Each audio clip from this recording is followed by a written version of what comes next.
wood chip delivered. If you don't grow enough mulch, you can always get some wood chip delivered. So when you're putting in a food producing system, the biggest enemy is bare ground. So what you want to do is cover it with anything you can. If you can't grow enough, you're going to have to import a bit of material like this wood chip here. So we cut some banana leaves, put that down, and we try and grow a bit like this comfrey here. But when there's not enough, you've got to bring in more inputs like the wood chip. So here's an example of a banana here. The tool I like to use is the machete. So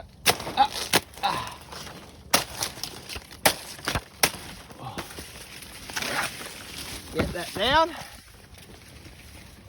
Good example of growing your own mulch. Now, here's my little garden helper. His name's Mitchell. He's going to do a dance. You know what that means? It means subscribe to the channel.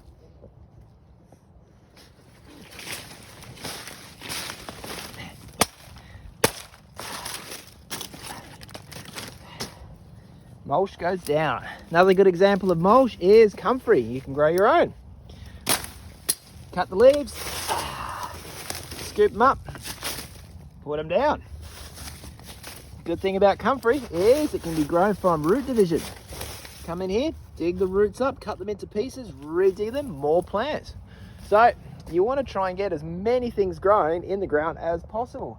And the cheapest way to do that is to divide them. So make cuttings of things like this pineapple sage, the cranberry hibiscus, perennial basil.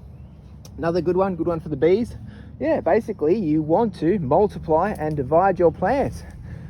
This is the ice cream bean. This was grown from seed. It's going to grow quick, it's going to grow fast, and it's going to be that nitrogen producing function that you need in the system. So when they get big and they start shading the plants, they're going to start dominating the bananas. Then you can prune them back, put this chop and drop back down, create new soil, and slowly phase the bananas out until your fruit trees can take over. Here's a little guy here.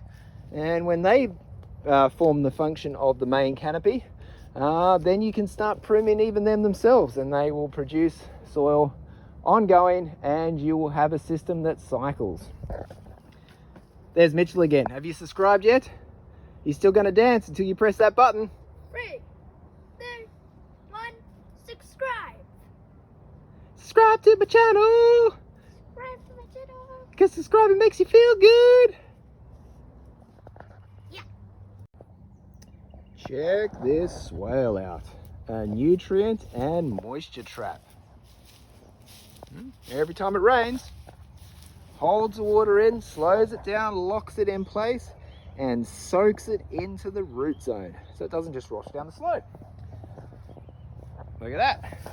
And your fruit trees, like this avocado here, you grow them high and dry.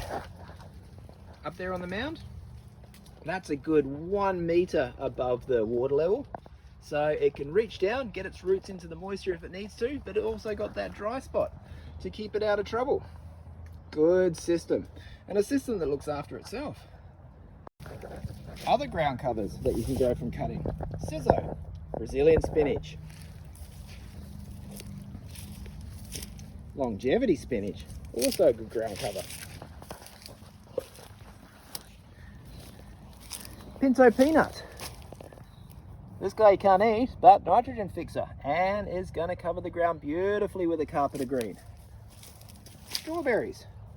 Not so much cover, but the bonus of having some fruit.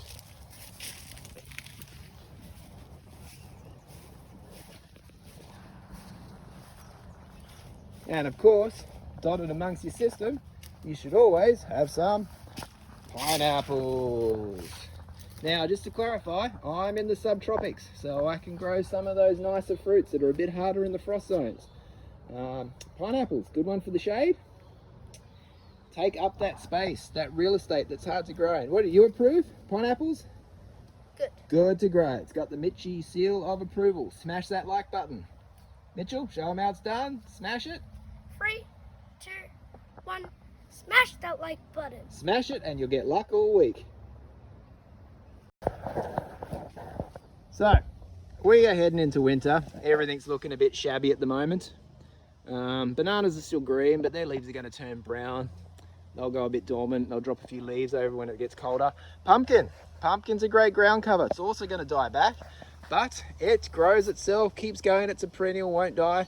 And year after year, covers the ground, shades it with its leaves. And then those leaves rot down and become soil. Here we've got a bit of a teepee made from the bamboo grown on site.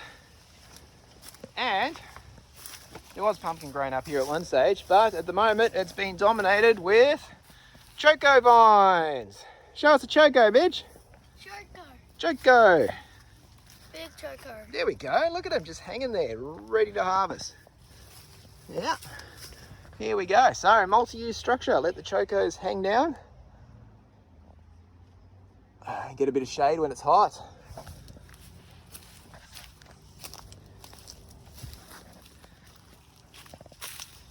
Here's an example of turmeric. Very lush, a lot of vegetation. And winter time, you can cut it all back, lay it down, feed the soil.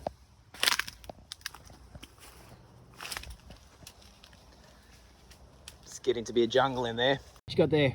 I got choco. What's it doing? It's ready to harvest. What? And is it going to turn into a new plant? Yes. That's the leaves sprouting out there and the roots. So, what do? Bury it. Yeah. Put it in the ground and let it go up. So, simple as that. Dig a bit of a hole, put the choco in, let the roots touch the dirt a bit so it knows it's down in a good spot, and we got the next one coming up. One here I did earlier, somewhere here. Here we go. Look at that. Out the ground, new vine, coming up. How high are we? All the way up here and all the way, and she is off. Here we got the Panama berry. Very quick growing, producing fruit. And they're ready when they look like that guy. So let's have a get at him and see what he's like. Oh. You be the taster. What do you think? 8 out of 10. 8 out of 10? What's it taste like? Tastes like candy. Candy on a tree. That's a strange thing, eh? Yeah. Who would have thought? Candy on a tree. Got the kids. Mitchell, seal of approval. Smash it. Smash that like button. Kumquats.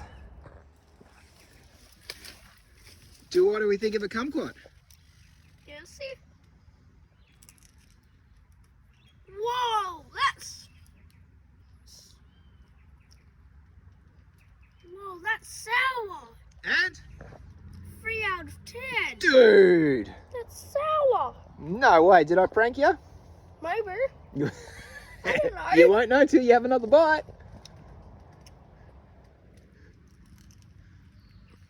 Whoa! That's definitely a prank.